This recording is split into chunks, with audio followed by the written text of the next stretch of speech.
Ok. Ég ætla að sýna ykkur E-blues og smá endingu, eða turnaround, sem við notum í E-blues.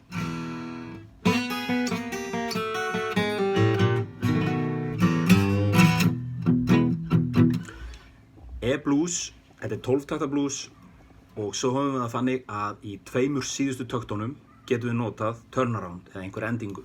Það eru til auðvitað margar mismunandi, ég ætla að sýna ykkur eina aðferð. Og þá er það þannig að við ætlum að nota 4. band á 1. streng. Ég nota yfirleitt þessa putta. Þannig að ég er að nota 4. band á 1. streng og 4. band á 3. streng og ég plokka 3, 1, 2, það er að segja 3, fer niður 1 band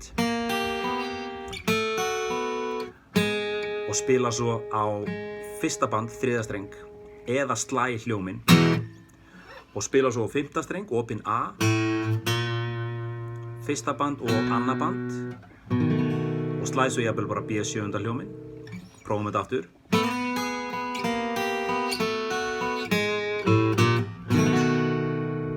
Ok, einu sinni enn.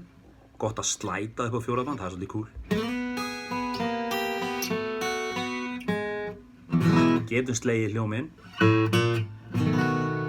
Einu sinni enn.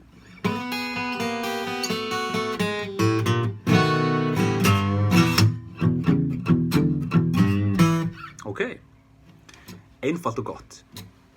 Gangi ykkur vel með þetta.